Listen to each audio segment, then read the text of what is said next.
Now let me now invite President Adkins to the podium to give some brief opening remarks, and following that, we will turn to a moderated discussion with Professor Cooke. Thank you.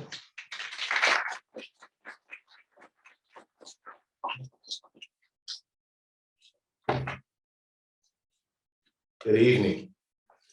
How's everyone? It's wonderful to see your beautiful faces. Certainly my great honor to be here with you.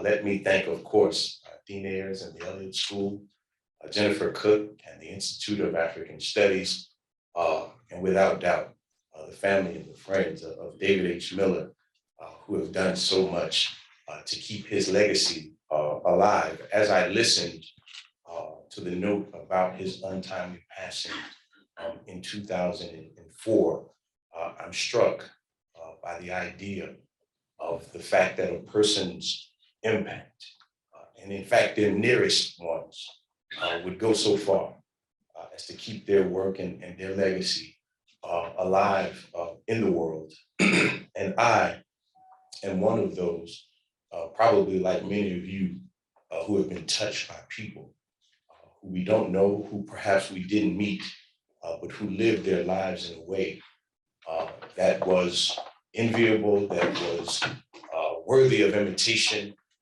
And I find myself to be one of those. I never got the chance to meet Mr. Miller in his physical form, but certainly I've known his work and know the work now of the Corporate Council on Africa, where many of my friends, colleagues and mentors have served, and he is alive and well in that way. So thank you guys for that honor.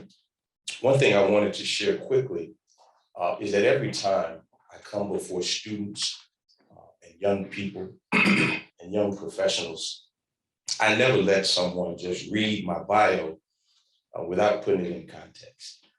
Because I think when you think of what a bio is, simply a short synopsis of one's career achievements, but sometimes I think they can read as if that person was bound to be inevitably great, and they went from strength to strength and success to success without no bumps in the road.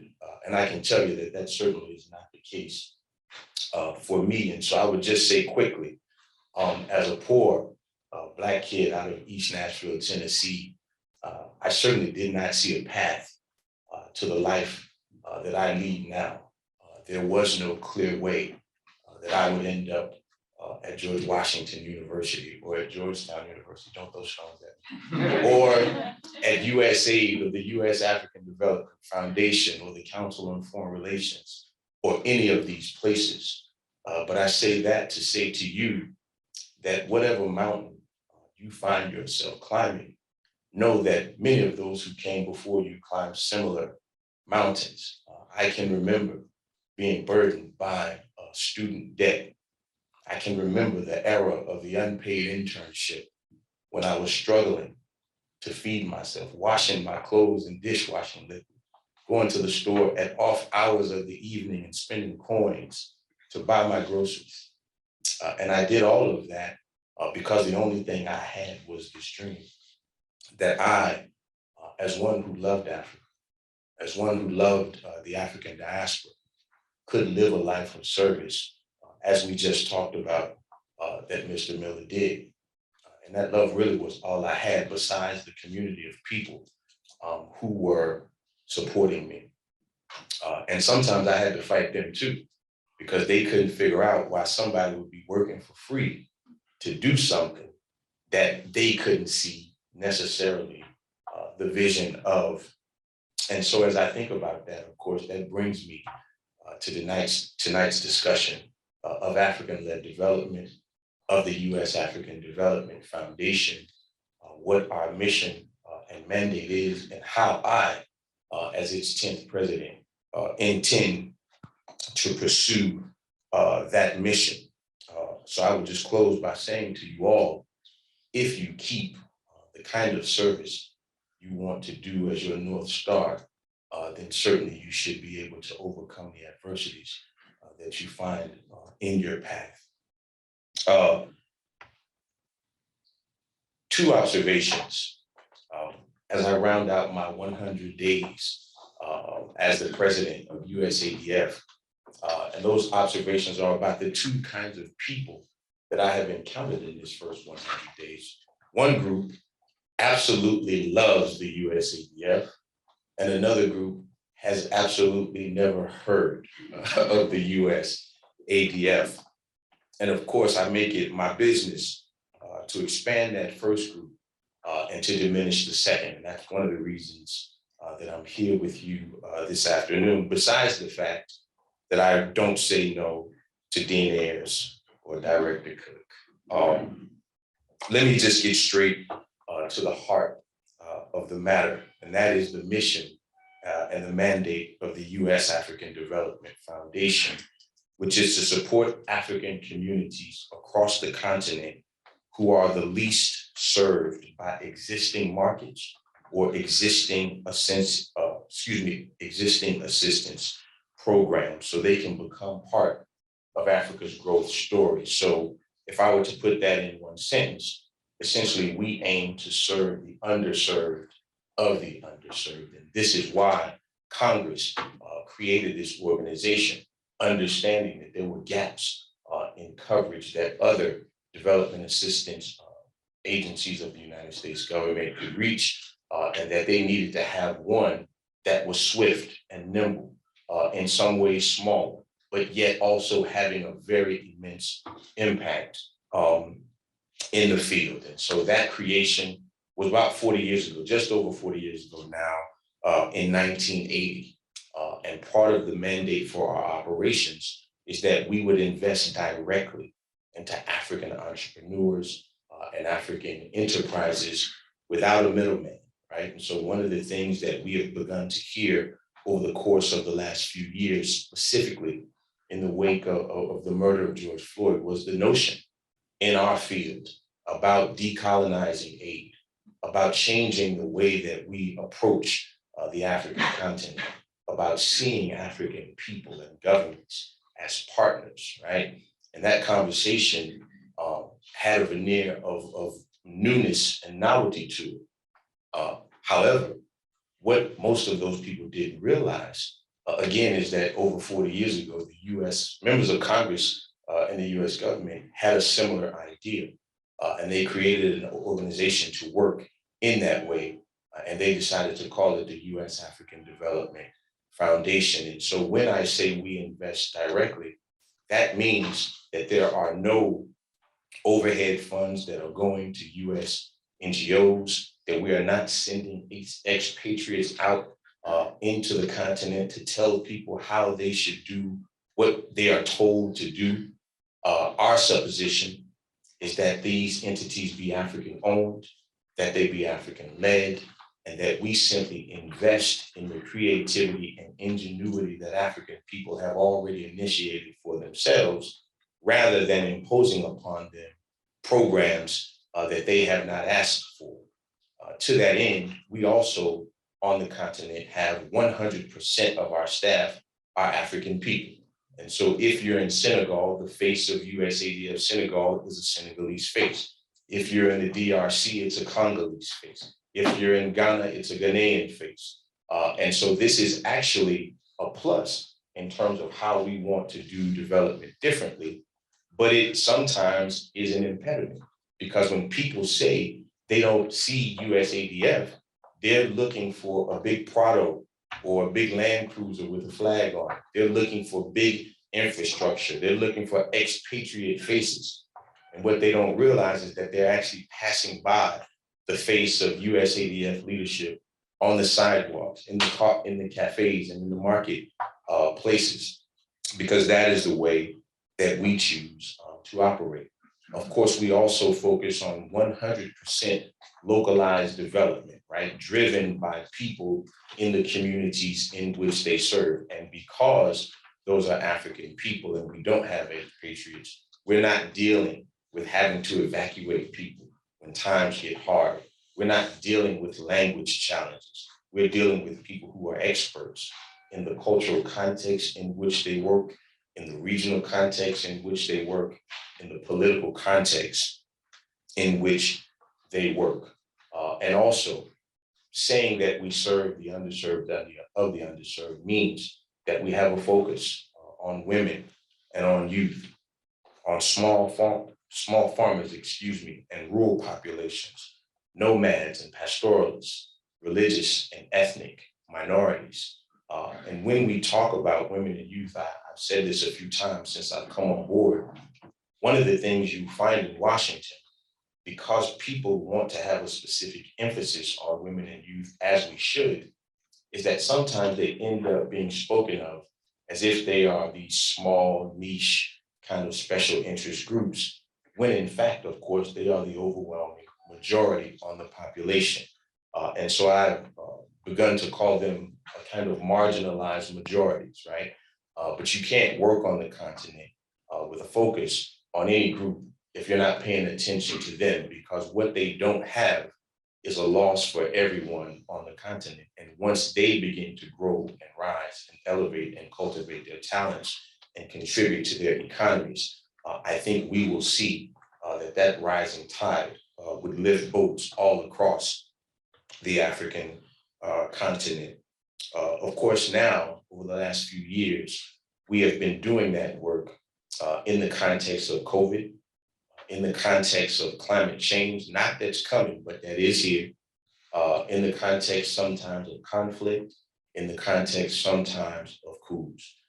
But again, because our staff are already home where they are, we are able to keep going, and we're able to reach populations that often are not able to be reached by some of our counterparts. Another thing that I should point out that always was a nagging thing for me as I grew up in NGOs in the United States and government agencies and so forth, is our aim to live at home as we do abroad. And so I should also say another bragging point for us is that our staff in Washington is over 60% women. It is over 60% people of color, many of whom are descendants of Africa or African first or second generation immigrants. And so we do seek to represent that at home and abroad. And so the question for me is, how could an organization like this, which should be in many ways the envy of the US interagency and the US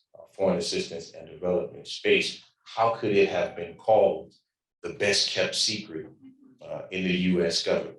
And so again, my mission is to make sure that we just begin to consider it one of the best, and that it no longer is a secret. So I came to sit and be with you today to talk to Director Cooke about our work, about my aims, and to hear from some of you about questions you may have as well. So I'll stop there and I'll look forward to our chat. Just a moment.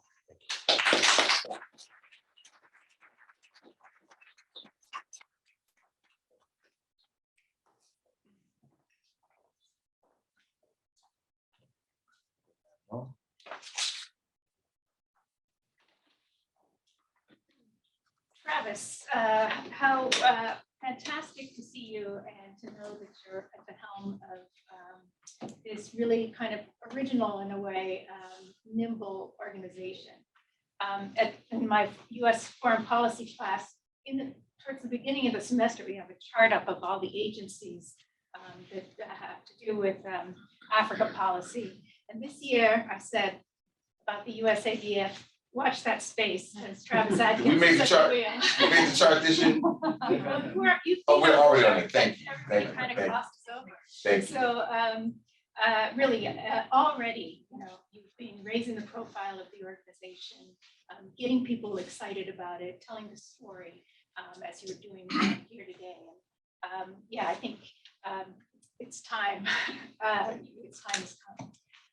I wondered, maybe to start, because you've talked about kind of the big picture of what the USADF does. If you could maybe paint a picture for us, like a story. You've just been traveling, I gather, Yes. and maybe one of the examples and how that works, and who are the partners and what it looks like. Sure. In fact. Sure. So when we say partners, I mean, we're really talking about a wide range of folks. Sometimes we're talking about the US interagency, MCC, DFC, USAID, and so forth. On another level, we're talking about corporations, MasterCard, Stanbic Bank, Citi, and so forth. The NBA, where we're working with the NBA Players Association on programming as well. But at the base level, when we talk about partners, we're either talking about African governments at national or subnational levels. We're talking about our staff on the ground, who essentially are our liaisons with the partner organizations in whom we invest. And so these could be farmers cooperatives, these could be vocational training institutions, these could be youth programs where we're doing vocational training with youth.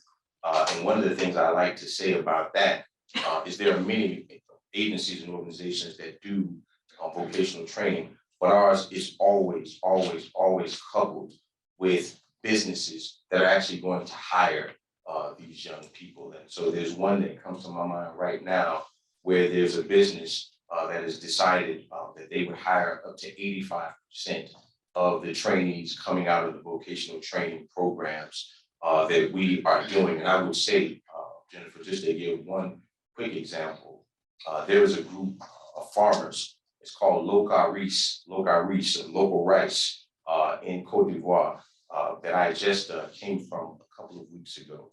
And what we're doing for them is providing inputs for their farmers. And part of it is to help them to increase their yields. Part of it is to help them get their rice to market, to begin to make it the rice of choice in Cote d'Ivoire, because many of these entities that you would find in these countries, they often have been importing their rice. And so not only is the market set up for that, but people's taste and appetites and their childhood memories are all linked into the taste of a certain kind of rice. And so when you want to change that, it takes this kind of work. And one of the things that the geopolitical piece that comes from this, Jennifer, is that one of the reasons they decided to do this is in COVID, because of all the challenges of transport, they started having difficulty and shortages of being able to transport their rice from China, actually. And so they decided we ought to do this ourselves. And so we went out to visit them and to look at the rice paddies and their challenges with irrigation, their challenges with pestilence and birds and so forth, and all of the things that they need to do to begin to be able to meet the supply or the demand that they're creating for this product. And so we find ourselves often in those positions, and sometimes it's much smaller outfits, people who are the pheasant propagation or doing eggs or things with goats and milk and things of that nature. So there's a pretty wide range of folks that we support, but all of whom have had their own ingenuity. Just thinking of a few others in Senegal, there were people doing kind of artisanal teas and things of that nature, which they were bringing to market.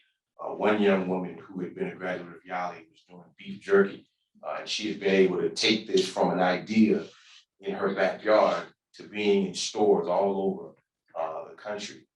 Another young man had created what was called cashew apple juice. This was very intriguing because I had never heard of a cashew apple, but actually the cashew grows out of a thing that looks like an apple, and people take the cashew and cast away the apple. And he found in that the idea to not waste this product, but to turn it into something that is special and unique and niche for Senegal. And he has been able to do that. And so those are just a few of the examples of the kind of entrepreneurs and partners we have in the countries where we serve. Excellent, great examples too. And I imagine with the impacts of Ukraine on Africa, rising energy prices, rising food prices, that kind of thing is going to be ever more important. Yeah. These kind of geopolitical things only exacerbate really pre-existing problems, right? And so the thing that I'm saying about the USADF is that somewhere in our interagency, we have to have an outfit that is primarily concerned with the prospects of success for everyday African people, regardless of coup, regardless of conflict, regardless of climate or COVID. still the everyday African mother has to be able to take care of her children. The everyday African father has to be able to take care of his children. Schools have to operate. People have to have appropriate nutrition and the capacity to create for themselves the lives that they desire.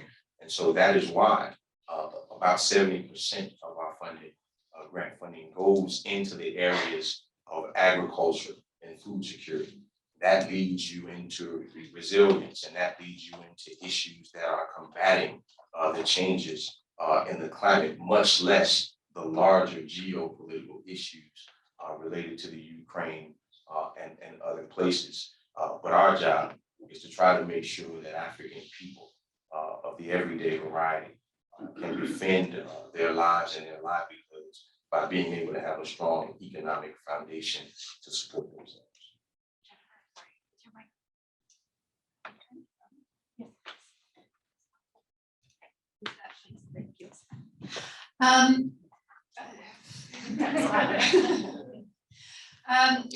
What was I going to ask? I wonder, the needs are great. I imagine, I mean, entrepreneurialism is everywhere in Africa. And I wonder how it is that you prioritize the countries that you're in, the regions in the countries, and even the grant, I don't know if you call them grantees or partners on the ground. What's that process like? Sure, it's a very interesting process. I think, first of all, historically, we have focused on really three regions of the continent. That is the Sahel, that is the Great Lakes, that is the Horn of Africa.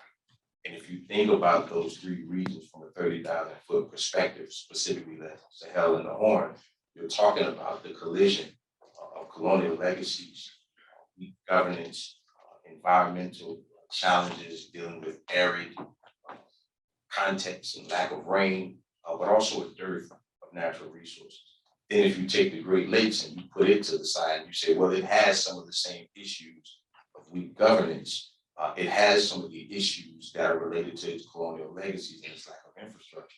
But it actually then has the other challenge, which is immense natural resources that end up becoming a whole different challenge in that context. And so that is where we've been historically.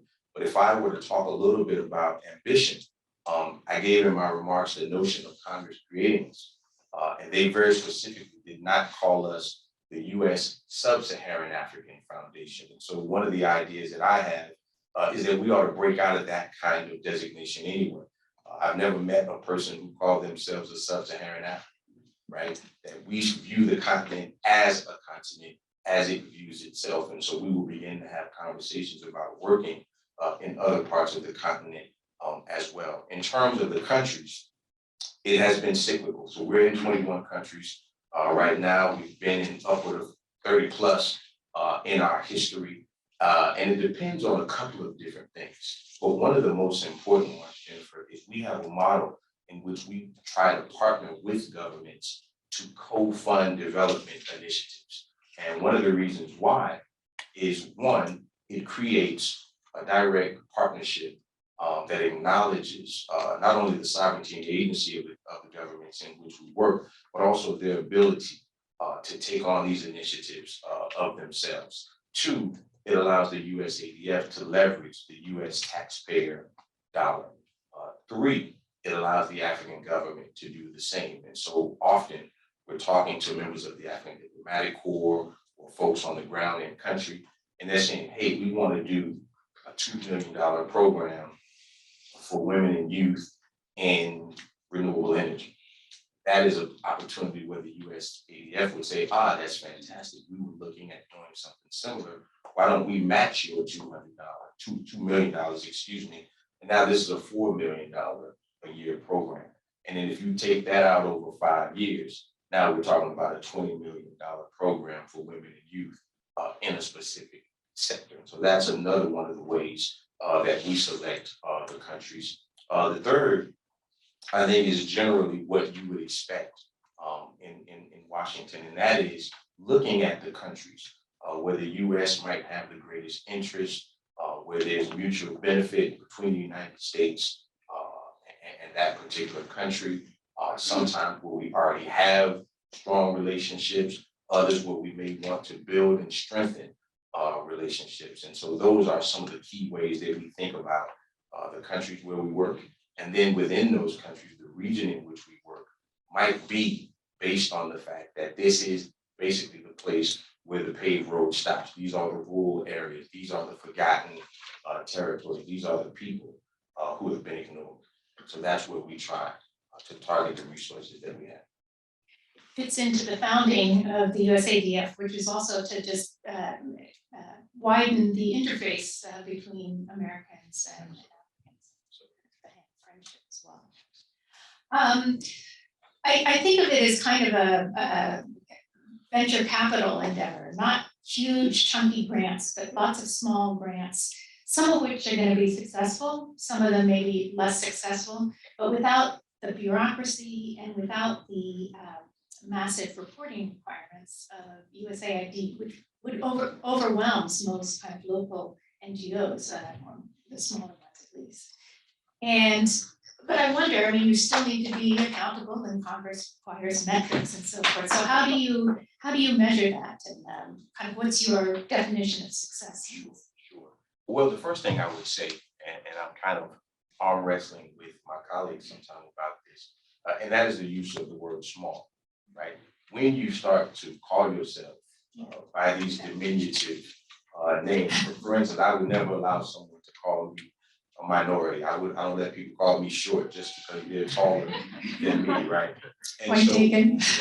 But I say that because first, to use those kind of terminology, you have to be comparing yourself to somebody else. And it's very difficult to talk about the uniqueness of yourself if it's only in comparison to others. The second thing is though, Jennifer, if you go out into these far-flung areas where people are getting 50, 60, 70, 100, 200, $250,000, ask them if they think it's small.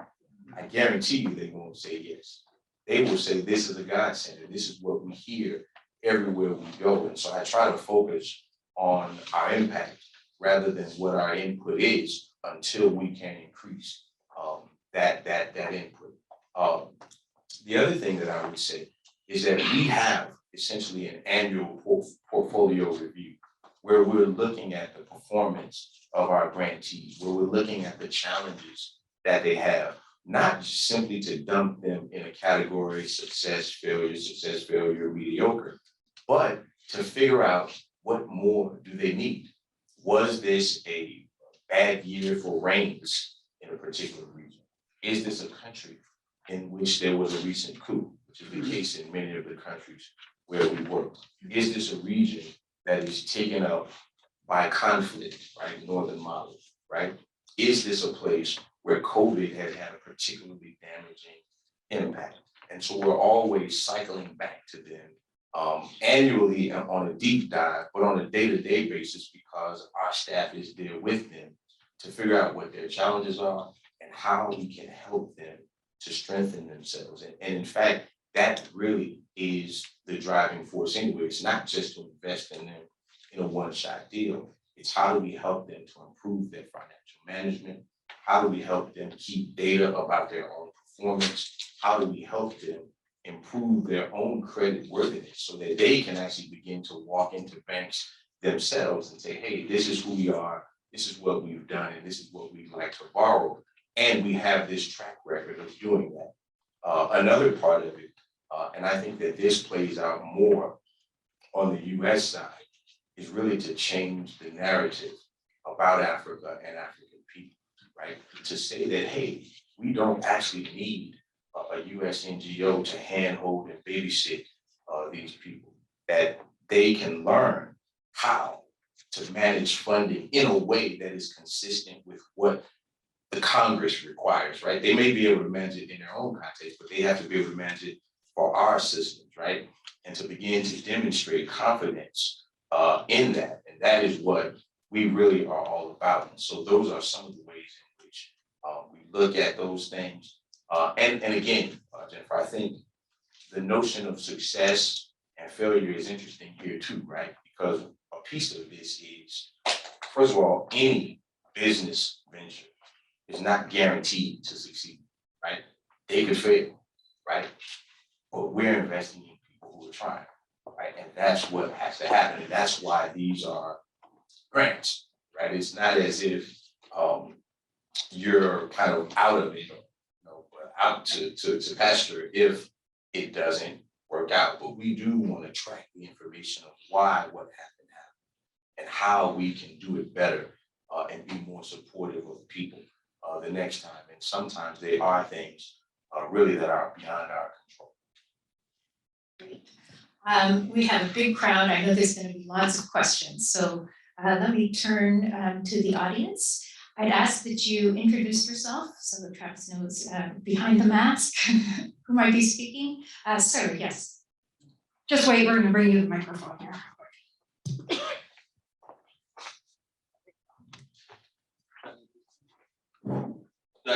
You don't have to. Good afternoon, everyone. My name is Dimitri. Okay. Okay. Good afternoon, everyone. My name is Dimitri. I'm a graduate student. I'm going to be done in May with my dual master's here. So my question for you is, when you present, you emphasize on the cultural context. That means you, instead of like sending expats, and you prioritize more nationals. That means people in the country, live in the country. Since you're doing that, how did you measure success on the ground? How you see things moving around? Because one thing with in the development aid world, and people in the country sometimes they don't really see things change. Even AID and other organizations are investing in those countries, but they don't feel it. Yeah. When you are their own, that people understand the struggles, the people who understand the culture, the language, how you see things change as a success. Sure. Yeah, I think part of it is really just what our model is and the communities in which we aim to do our work. And so we are not saying we're transforming this nation, right? We are not saying this is going to become a democracy because of these inputs and those inputs. What we're saying is this group of farmers can have a higher yield. This group of youth can get this training, and more of them can get jobs in the fields in which they have been trained. This group of women can produce this many solar panels, which can serve this many people in the villages and the areas where they live. And so for us, those kinds of impacts are very easy to measure, right? Either they did it or they didn't do it.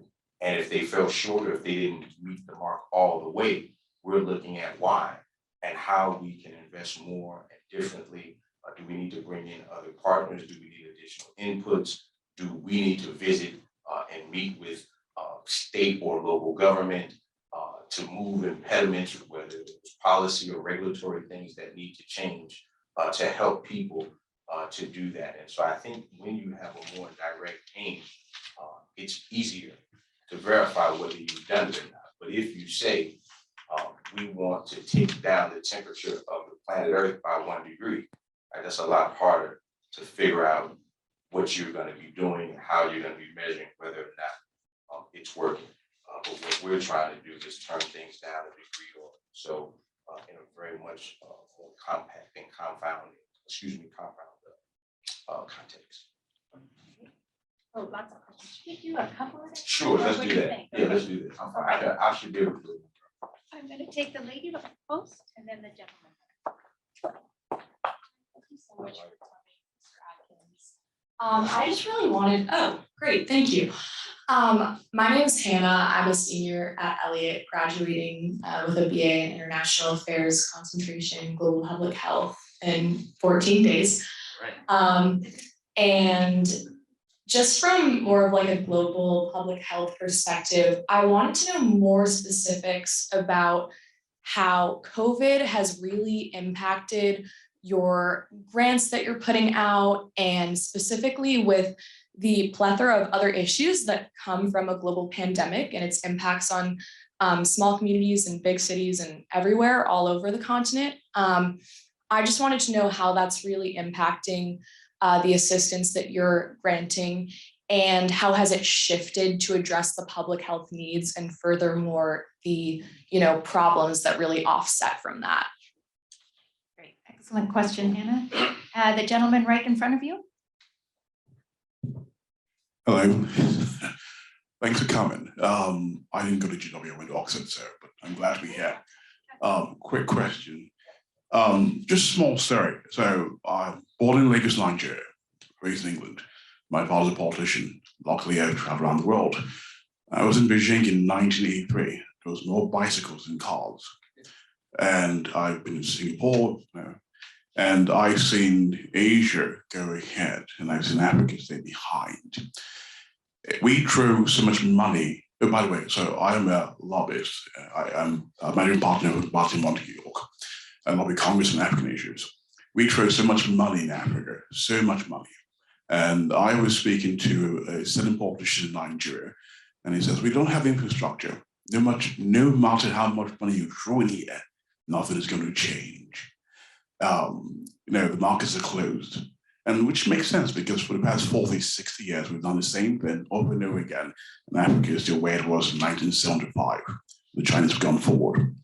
So my question to you is, I'm not sure this is something you're doing, but what are you working with African governments to ensure that when you pull back, the African governments can come in there and do something?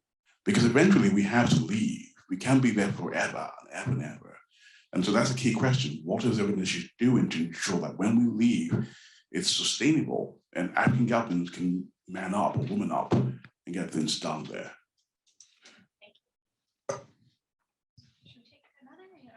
Sure, I don't want them to stack up too much for One more you. is fine. I think I can do it. I think we have some people, I don't want to forget, I'm left-handed, I'm so I sorry, don't want yes, to yes. forget my people on my left. Okay, yes. Yeah, thank you very much for being here. My name is Vanessa Duvalier. I am a first year, I'm fine. I'm a first year graduate student. Oh, that's fine then. My bad. And my question is very simple. Since you became president and CEO, right, what lessons have you learned in terms of the program implementation? And what have you seen that needs to change? Excellent, excellent. You want to take? Yeah, three is good. Three is good. Three is good. That's my limit. Thank you, guys. In terms of COVID, what I would say is that Hannah, right? Yeah. Okay, Hannah. My teaching skills, I remember names pretty well. What I would say is that one of the pluses of the approach we take in terms of COVID is that we actually have not seen a tremendous amount of turmoil in the way that the programming is run, in the way that folks are investing, because again, they are in the country where they live. Now, our oversight, we can still do through Zoom and other things of that nature, but we just recently begun, again, our travel to the continent after 2 years. And so essentially what I'm looking at right now is how have people been impacted by the pandemic. Obviously, there has been a kind of general economic turn down in many of the countries where we work. Some of that due to tourism and other kinds of things that have simply gone off to the wayside in the midst of the pandemic. But one of the key areas of focus for me is what we can do in what I want to call the post-COVID context, even though I'm shy to use the term post with the pandemic, just because of the to and fro of what we have been experiencing. But really for me, those are a couple of simple questions. One, how have people been impacted? Two, what can we do for people whose enterprises may have been sidetracked by COVID or lost altogether by COVID, or not able to even start because of COVID? Because of course, there's people that we've invested in over the course of the last 2 years who have had those challenges. And one of my key priorities, again, I'm just coming into my second 100 days now, is what we can do about what we find in those places. But on the trip that I just took to Senegal and Cote d'Ivoire, we really did not see people who had been immensely impacted by the pandemic in terms of their own individual enterprises, their own individual products that they are creating and distributing. In terms of kind of, when do we leave and sustainability, I think that's a question that's not really for the model that the USADF uses, right? Because there is no we, the we is there, quote unquote, right? Because our people are the people who live in those countries, and so they will be there. Additionally, when you're making investments, you're not necessarily looking at sustainability, right? An investment is to help a small or medium enterprise get to the next level of their growth, get to a place where they grow beyond the realm in which USADF invests, right? That perhaps they can be bumped up to the DFC or to other investment entities that the US government has, or that their institutional strength and their credit worthiness is such that they're now going out and getting their own loans and doing their own thing. And so we don't really deal in sustainability in the same way that other kinds of development programs might do that. In terms of lessons learned about programs, I think, Vanessa, right? Yes. I think I would say that a couple of things. One is the observation I made when I gave my opening remarks, that either they love us or they don't know who we are. Two, though, I think especially having traveled now to the continent for my first time, is the way that we are received by African governments, that we are received by local partners, the quality and the strength of these relationships, the way that when we show up, people begin to really understand, oh, wait a minute, okay, the local kind of ownership of what we're doing and the way that our partners can kind of navigate the kind of national and subnational and local governments to ensure that what we're trying to do is successful. And I think I would say the third thing, Vanessa, is really the hunger from the African diplomatic corps, from our partners across the continent, to be engaged in this way, a way that respects them, a way that seeks mutual benefit, a way that asks them what should be done rather than tells them what to do, a way that seeks to support them rather than to say we have come to save you. And I think these really are the most important nuggets that I've been able to distill in that first 100 days that we discussed. One more question. No, we got this. We got this. I'm going to go to the dean.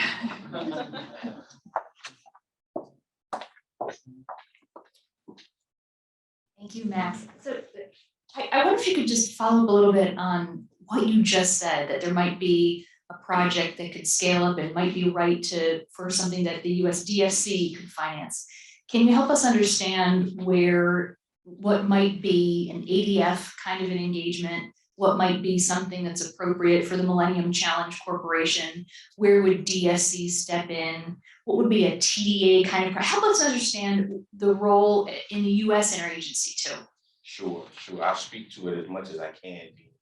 I think that rather than using the word small, I like to say early stage, right? So the earlier stage of enterprises is where USADF is primarily focused, right? To get people, not startups, but people that just need that initial boost to be able to increase their revenues, increase their access, increase their production. Now, to give you an example, and I think we were going to talk about this as well, we just started an African Small Business Accelerator program with the DFC, right? So this is a partnership between USADF and DFC. And in that partnership, essentially, it's a blended finance model. And so it has loans and it has grants. And essentially, the money that USADF puts in will be grants. But those grants help to de-risk the loans that the DFC is going to input. And then what makes this mutually beneficial is that it opens up to the DFC a size of business or enterprise that usually they don't engage in because they don't really have necessarily the capacity to vet down at that early stage of development. And then what it provides for USADF is that we do specialize in vetting enterprises at that early stage level. But now by partnering with the DFC, instead of only being able to provide $250,000, now we can provide between $100,000 and $1 million. And so these are some of the ways in which cross-pollinating and partnering helps us really to grow African enterprises to higher levels beyond what we can do only ourselves. And what it also does is it creates a stronger relationship in the interagency, so that even though this partnership that I'm talking about now is only a pilot, right? We're only looking at 4 countries, we're only looking at 3 to 5 entities a year. But we do have now an open line of communication with DFC to say, hey, you know, there's a partner that we have from 5 years ago who now is in this position, and all they need is this kind of lift. And if you could look at them, perhaps you can begin to support them in a better way. And so another goal that I have is to ensure that USADF stays on Professor Cooke's chart for her students each year, and that you guys begin to see year after year more ways in which we are engaged just like this. Jennifer, can we take one back here, and then do you want to take a couple at a time again? Sure. Sorry. Thank you very much. My name is Matsila, and I'm a Fulbright scholar from the Kingdom of Lesotho. Fortunately, I'm not studying at GW. My question is on the areas of focus. You mentioned that you're most focused in agriculture and food security. I was just wondering whether you could share with us whether you have any plans related to education, and if so, which areas you see as the key areas of development. I ask that because I've benefited greatly from being a guest of America in education, and I think it's one of the key areas that can play a really great role outside of just vocational areas. Thank you very much. Sure. No, thank you for the question. For us, the vocational education is the extent to which we will be focused on education. Obviously, it is a critical element, just like health and refugee assistance and other things. It's just not one of the areas that we were intended primarily to focus on. So again, it's agriculture and food security and resilience, also renewable energy, also livelihoods and employment. And so the extent of education for us at this time really is in vocational, leading directly into what we hope will be successful and sustainable livelihoods for people. I'm going to go to the way back.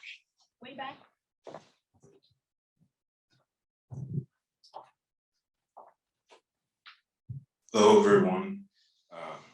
I hope your trip in Senegal and Cote d'Ivoire were very nice. Wonderful. My name is Bakari. Okay, my name is Bakari. I'm a senior at the CIS, the engineering school. Don't worry, I'm not gonna ask an engineering question. Taking all come. I have 2 questions. However, I'd like to give a little bit of background if you allow.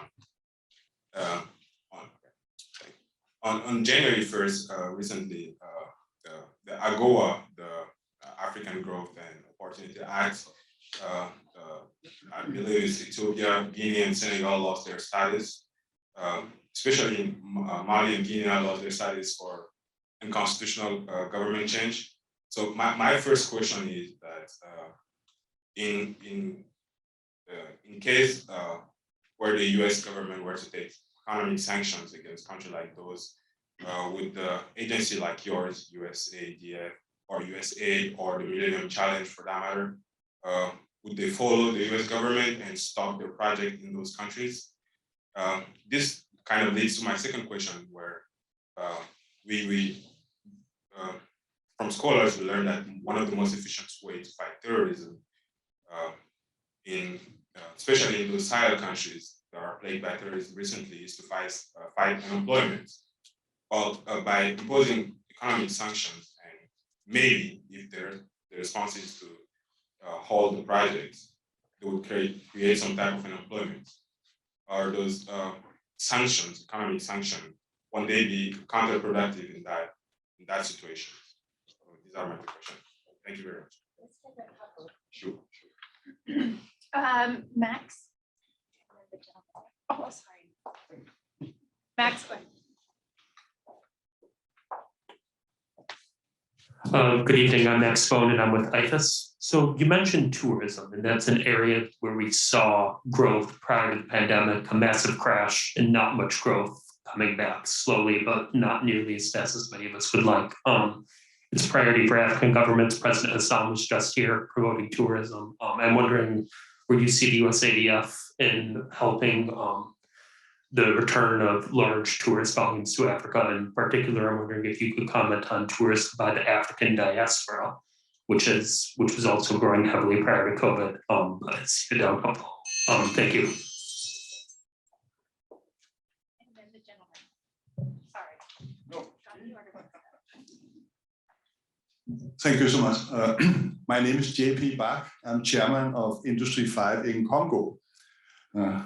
I'm from Denmark, so I am not used to all these abbreviations that you love so much, TFC, USAF, USAID, and I mean, I can keep going. We call a spade. But anyway, our first project was in Haiti. I know this is not Africa, but we built a factory after the earthquake that produced laptops and computers. It still exists, and we only employed women. So just to talk about that, that was a good thing. But we was heavily sponsored by USAID, the other abbreviation. And USAID, actually, just like you talked about, encouraged us to leave the business to our local partners, which we did. And everybody was watching, is it going down the drain now? And actually the opposite, it went even better after we left. So my question is, how do you work with USAID, and how do you think that the borders between the two organizations can move a little bit this way and that way? Because we are looking at our business in Congo right now, and we are looking at USAID and TFC and more of these abbreviations, but have difficulties in exactly understanding where USADF could be helpful. Basically, we are building a factory, we are employing people, vocational, we are training them in how to build laptops, computers, and they get a certificate and they become small entrepreneurs. How can we work together with USADF and not only USAID, because sometimes it's difficult to see exactly the differences. Sure. I think I'll start in the order that the questions were asked. So just to talk about the AGOA part of this in terms of economic sanctions, of the countries that you mentioned, whichever nation, Ethiopia specifically, which lost their AGOA designation, that is simply losing access to a preferential trade agreement program. But those were not sanctions, if you will, that meant that all US entities pulled out of that country. USAID is still working in that country. US NGOs are still working in that country. They have not pulled out. It just so happens that USADF is not working in Ethiopia at this time. And so we didn't have that issue or that challenge. However, I do take your question as a serious marker for something that might happen in the future. And I'm not exactly sure what the answer is specifically, because our model has us investing directly. And so generally when our money is being invested, it's there already. So you can't necessarily pull it back. But I will bear that in mind for the future. But to answer your question specifically, in the cases that you mentioned, it only it only affected AGOA preferential, not all US foreign assistance engagement in those countries. To your question, Max, it's great to see you and to meet you.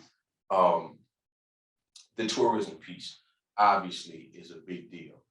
I recently met with about 16 or 17 of the SADC, Southern African Development Community ambassadors here in Washington. So there's 16 or 17 countries in Southern and East Africa. And one of the things that was brought up for Tanzania, for Namibia, for Botswana, was this idea of tourism, was this idea of wildlife and this whole kind of conflict between humans and animals in some of these places, and how that might be leveraged to create economic opportunities. I had the opportunity, of course, also to meet and to speak with President Hassan of Tanzania.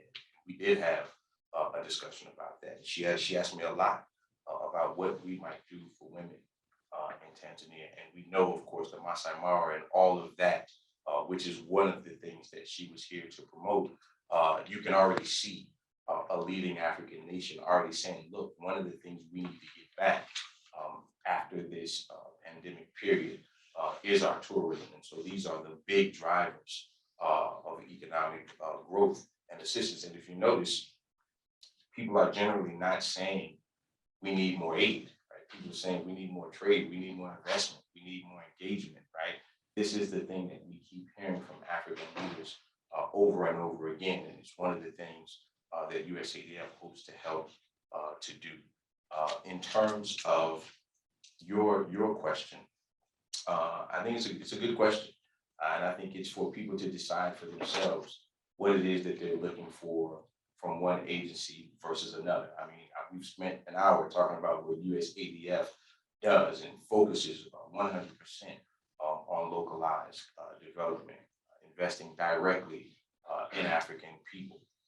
Most of the bigger entities, specifically USAID, generally working through contractors, working through US-based NGOs to achieve their ends, and we do it differently. However, for those of you paying attention, the kind of popularity of localized development has kind of ebbed and flowed in the broader interagency, right? There was a period in which we heard Rajiv Shah, when he was the administrator of USAID, say, hey, we want to focus more on localized development. Recently, Samantha Power saying the same thing. USAID needs to focus more on localized development.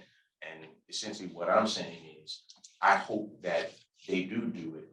But the other thing I'm saying now that I'm sitting in this seat is that there is one US government agency who's been focused on this for 40 years unrelentingly, and that's USADF. And so for us, it really is about how we get support to African people and entities, not necessarily how we work through others, but of course we welcome partnerships. And so for instance, when you think about USAID, we are a partner with them in terms of our grant funding that we give to graduates of YALI, the Young African Leaders Initiative, also through Power Africa, where we are helping to extend the off-grid support, extending renewable energy services out beyond the main power grids in the big cities across the African continent. If you look at the State Department, they have the African Women's Academy for Women Entrepreneurs, I should say. And we fund many of the graduates of those programs as well. And then before I close, because this may be the last question, I should say also that we do have a renewed interest and focus on the African diaspora. We have been given additional funding from Congress this year to engage African diaspora communities. I take, of course, the broad meaning of that term. So I'm thinking about the historical African diaspora as well as the contemporary African diaspora. And you see that work in some of the organizations that we partner with. One is the African Development Network. The other is the NBA Players Association, where you have both continental Africans and basketball players in the NBA of African descent, both looking at how they can do programming in Africa, but also how they can do programming for depressed communities, many of which they have come from right here in America. And so we will have that, and you will see that coming out of USADF in the years ahead. We are indeed at time. I know there are still lots of questions, but we are having a reception following this. Bring your questions. Yeah, so bring questions, line up. Travis, I just want to say what a great pleasure and honor it is to have you here.